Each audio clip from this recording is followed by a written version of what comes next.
राधे राधे भक्तों, मैं श्रेयस शिव। आप सभी का स्वागत है आज के अत्यंत जानकारी विषय पे और वीडियो पे। आज हमारे समक्ष काशी से हमारे परम पूज्य श्री श्री संदीप त्रिपाठी जी महाराज जी उपस्थित है, जिनके आशीर्वाद से आज हम सब कथा भी सुनते हैं काशी में, जो कि चलता है। इतना अद्भुत कथा हम लोग अभी चल रहा था काशी में, बहुत अद्भुत लगा। और आज हमारे जो प्रांगण में हमारे घर में इनका आगमन हुआ, जो कि हमारे लिए भाग्य नहीं सौभाग्य का बात है। तो आइए, कुछ प्रश्न हैं जो कि मेरे दिल और दिमाग में हमेशा चलते रहते हैं और मैं बहुत सोचता हूँ कि कैसे जानकारी इकट्ठा करूँ। तो हमारे समक्ष आज हमारे महाराज जी उपस्थित हैं, तो आइए उन्हीं से जानने का प्रयास करते हैं। महाराज जी, मैंने जैसे कि आप लोग जानते हैं कि आज एकादशी है और एकादशी बहुत अद्भुत व्रत रहता है। तो उसी व्रत के बारे में मुझे पूछना है कि एकादशी में जो एकादशी क्या है, उसका बारे में बताइए। और उसके संदर्भ में जो मोहिनी एकादशी है, उसके बारे में भी मुझे जानना है। बहुत ही सुंदर। राधे राधे। आप सभी भक्तों को जय श्री कृष्णा। बहुत ही सुंदर आपका प्रश्न है कि एकादशी क्या है, और एकादशी में जो हर महीने में हर 15 दिन में एक एक एकादशी आती है, उसमें सब एकादशी का अलग अलग नाम रहता है ना। जैसे आज की जो एकादशी है 27 अप्रैल 2026, जैसा कि स्क्रीन में भी आप लोग देख रहे हैं, और इसका महत्व तो आज मोहिनी एकादशी के व्रत के रूप में है ना। और यह मोहिनी एकादशी का व्रत जो व्यक्ति करता है, कहते हैं कि उसको कई हजार कपिला गाय और करोड़ों अश्वमेध यज्ञ दान करने का फल प्राप्त होता है ना। क्योंकि इसी एकादशी के व्रत के महत्व से एक भद्रावती नामक नगर था, बहुत ही सुंदर विशाल और भव्य गांव था वह नगर था। और वहां पर एक धनपाल नामक वैश्य था, है ना शिव जी।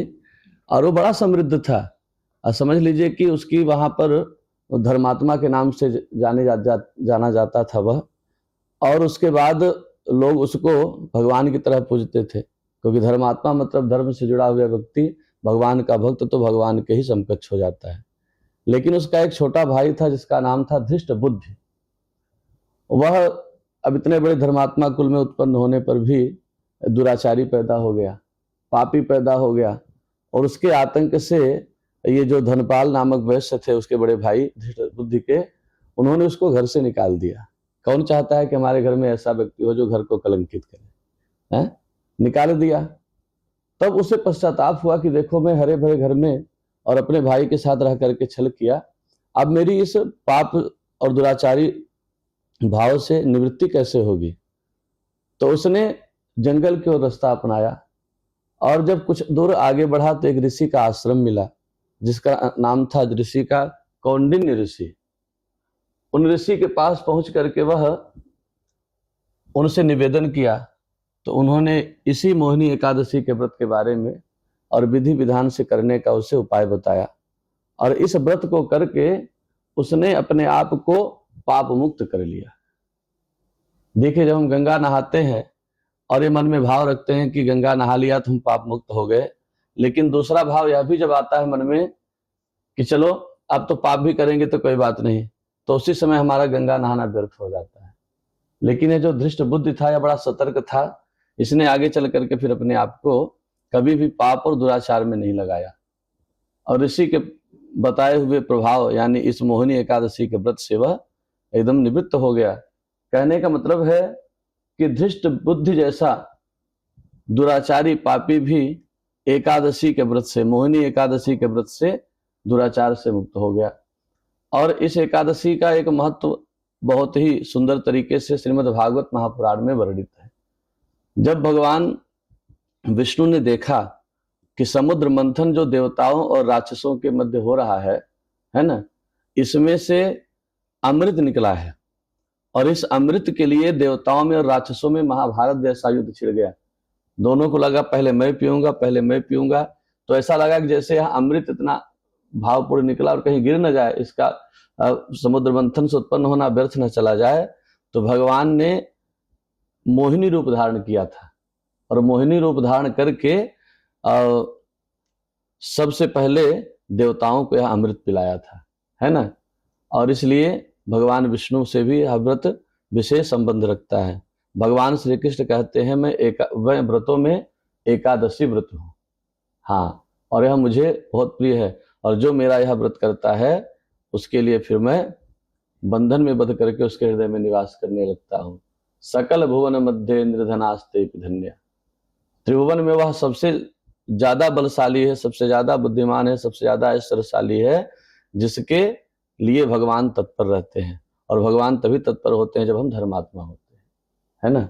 हाँ, ये सुंदर भाव है एकादशी व्रत का। उसमें से यह मोहिनी एकादशी व्रत का, वैशाख शुक्ल पक्ष की यह एकादशी के दिन इस व्रत को किया जाता है ना।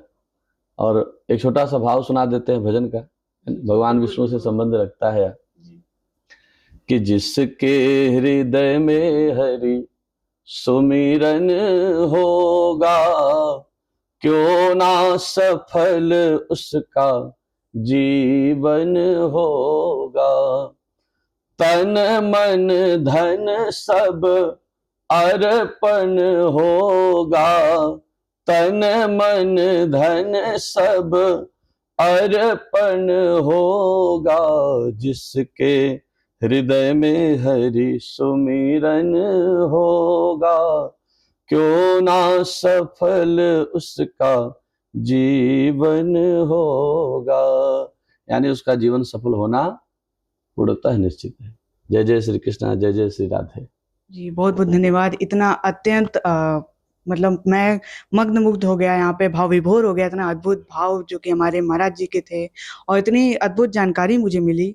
मैं बहुत दिनों से सोच रहा था कि ये क्या होता है। एकादशी हम लोग ने बहुत सुना, लेकिन एकादशी के संदर्भ में मोहिनी एकादशी का क्या अर्थ है, और एकादशी में इतनी चीजें हैं और कई सारे हम लोग को समस्याएं थी, तो आज उसका हल मिला, जो कि हमारे परम पूज्य श्री श्री संदीप त्रिपाठी जी महाराज जी द्वारा हमारे समक्ष हमारे वीडियो के माध्यम से आप लोग ने जाना। आइए हम लोग और नई नई चीजों को लेकर आते रहेंगे और नई नई जानकारियों को आप सभी के समक्ष प्रस्तुत करते रहेंगे। धन्यवाद। राधे राधे। जय श्री कृष्ण। जय जय श्री कृष्ण।